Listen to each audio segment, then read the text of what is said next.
Hi everyone, it's Aya James. You may heard all ball lightning builds are overpowered in Season 2. Yes, it is absolutely broken. I optimized one version that I can melt Uber Lilies in 10 seconds, skipping all her mechanics at only level 86. It feels like flying and one-shotting everything in tier 100 nightmare dungeons, including bosses. I can't imagine nuking tier 100 bosses within 10 seconds. Even before level 100. Uber bosses stand no chance to even hurt me, let alone doing any mechanics. Another good news is that it is worry-free to use this build as the Blizzard team have no plans to nerf anything in Season 2. So this made me wonder, why is Ball Lightning so broken now? In summary, Ball Lightning's DPS is 10 times of what it used to be, and here's why. First, if we look at the skill itself, it does 60% damage per damage tick. It was only 18% before the 1.2.0 patch. So the skill DPS itself got a 3.33x buff. Second, before 1.2.0, the enhanced Ball Lightning doesn't improve Ball Lightning's DPS at all, because the more attack speed we have, the less damage per tick it is, leading to the same damage output no matter what attack speed bonus we have. But the 1.2.0 fixed this bug that the enhanced Ball Lightning passive is working as expected now. It looks very juicy. And what if we stack as much attack speed bonus as we can? However, there is a hidden damage tick rate of 10 times per second cap on Ball Lightning. I did a test using the static Ball Lightning from enchantment to get the base tick rate of Ball Lightning. As you can see, it ticks every 300 milliseconds. So it takes 3.33 times every second. Since the maximum is 10 ticks per second, we can triple Ball Lightning's DPS by stacking to 100% attack speed bonus. You may recall I did this attack speed bonus stacking in my last video. Does that mean the extra attack speed bonus we have beyond 100% is wasted? No, the extra attack speed bonus beyond 100%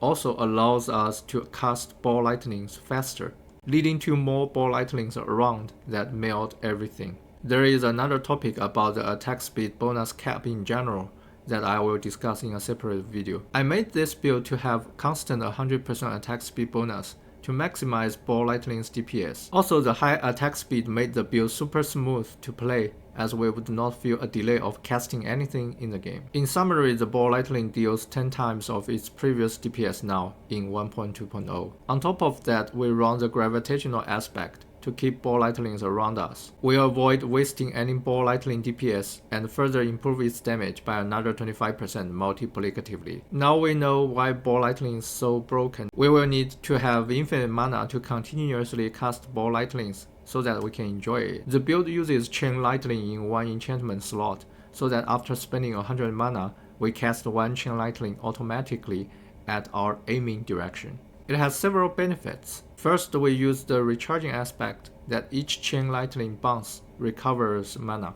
Second, we use the Invigorating Conduit passive to recover 12 mana per Crackling Energy pickup. And we use the Destructive Chain Lightning passive so that we get lots of Crackling Energy from Chain Lightning hits, as the build focuses on high crit chance. Third, we use the Static Surge legendary node so that every Chain Lightning cast from enchantment restore 10% maximum mana and make monsters vulnerable. Why? Because we spend 100 mana to cast one Chain Lightning, while we only need to spend less than 100 mana to have the next cast of Chain Lightning to be powered by Static Surge. And we have another Crackling Energy generator from Ball Lightning hits. So don't forget to move around to pick up the Crackling Energies to get tons of mana regeneration. And don't forget to aim monsters while casting Ball Lightnings, so that the Chain Lightning from enchantment hit and bounce off monsters that will also recover mana and apply 100% vulnerable uptime.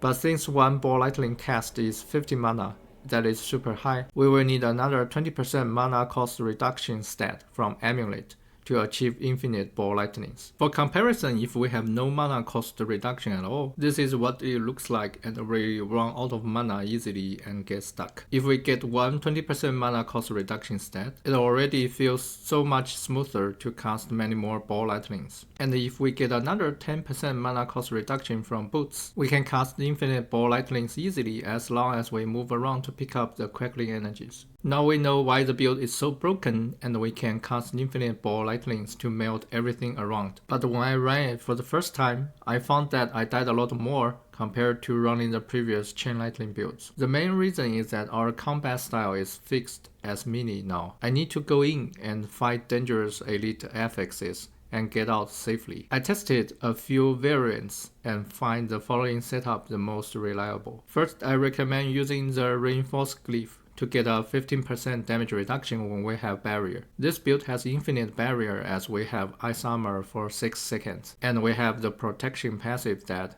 all cooldown skill cast grants a barrier equal to 30% of our maximum life, including the ultimate and the random lightning spear during ultimate. Second, getting flame shield is very helpful in extreme cases to avoid fatal damage. Some people may find it natural to replace lightning spear with flame shield on the skill bar, but I recommend replacing Frost Nova because lightning spear stuns distant monsters for us that we can avoid tons of damage. And we have other tools to stun monsters in close range to replace Frost Nova. We use convulsions so that monsters in close range get stunned by our ball lightning circle pretty easily. We also use the core familiar Vampiric Power to shoot bats that stun monsters nearby as we always cast ball lightnings non-stop, which is a mastery skill. Look at how many bats fly into the boss. It delivers decent damage and helps stagger boss fast too. Although our damage can be too high that the boss is dead even before getting staggered. Sigh.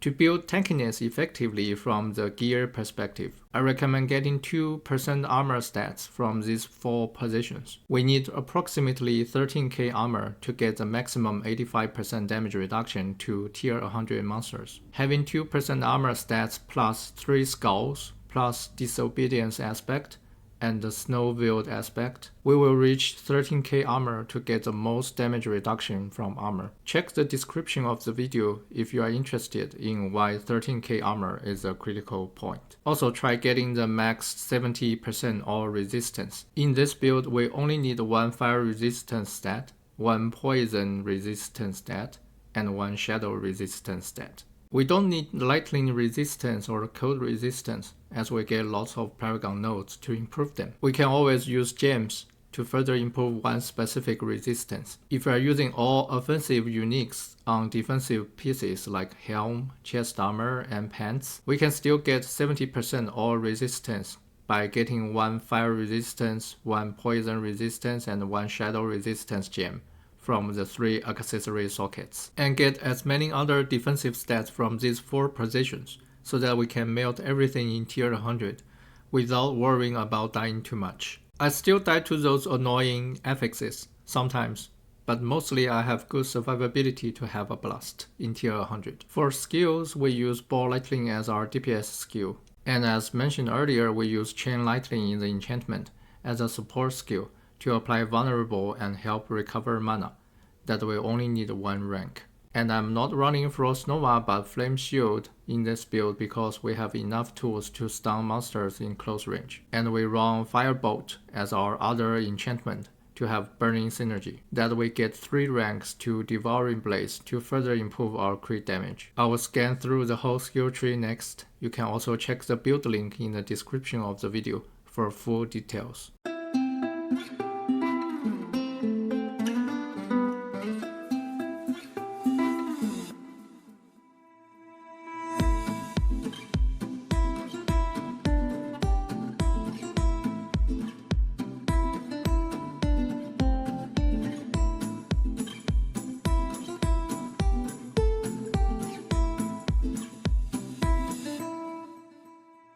Most of the gear are covered in previous sections. One extra point is that I recommend getting high crit chance on these 3 positions to further improve our damage and stun chance from lightning spear, and get plus ball lightning ranks on pants for another 30% more ball lightning damage. A reminder that getting a 20% mana cost reduction stat on amulet is the most important thing in the build. And here's the full details of my gear pieces for all the playthrough in the video. I carefully selected the stats to balance between my damage and survivability. You can also find the details including stat priorities in the build link in the description of the video. The most important node in the Paragon board is the Static Surge legendary node that enables our Chain Lightning to apply vulnerable states to all monsters, plus some mana regeneration. We will unlock it the first thing after we are in the second board. I also go for the Frigid Fate legendary node, as we keep 100% vulnerable uptime to monsters. And we got plenty of non-physical damage nodes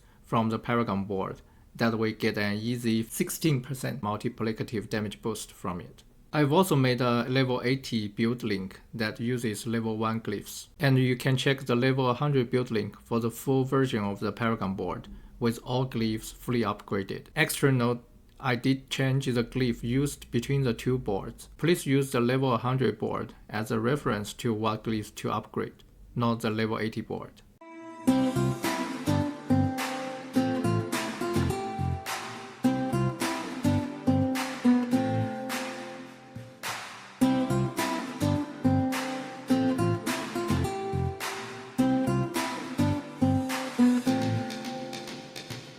For Vampiric Powers, I recommend using Ravenous. It gives us 40% or more attack speed bonus, triggering great synergy with the build. Call Familiar.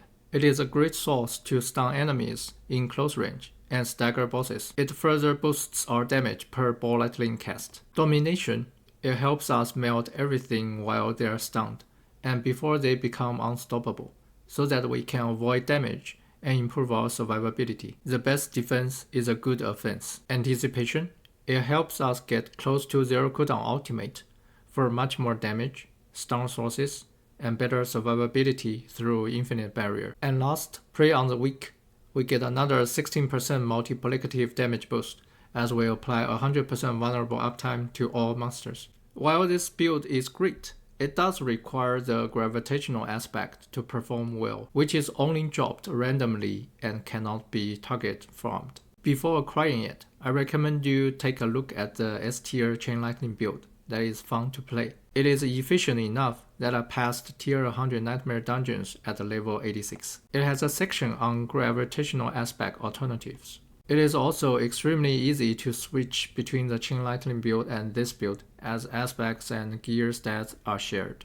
After getting one gravitational aspect, you may find that it is not enough mana to cast infinite ball lightnings. This is normal because we also need 20+% mana cost reduction, recharging aspect, and static surge legendary node. Before getting all of it, I recommend getting rid of Flame Shield and refund 1 point from Firebolt and get Arc Clash with the movement speed passive instead. So we can use Arc Clash whenever we run out of mana. Or if you are still progressing to level 50, check this leveling video that I optimized for fun and efficiency as well. For skill rotation, this build is melee only, so we need to teleport into monsters and cast ball lightnings to melt everything around. I recommend using Ice Armor right after teleport to get tons of barrier, and use Flame Shield when our barrier is gone, or after you have more experience of the game, save it until a certain point to prevent fatal damage. This build has close to zero cooldown ultimate that I recommend using the ultimate whenever we see a decent number of monsters.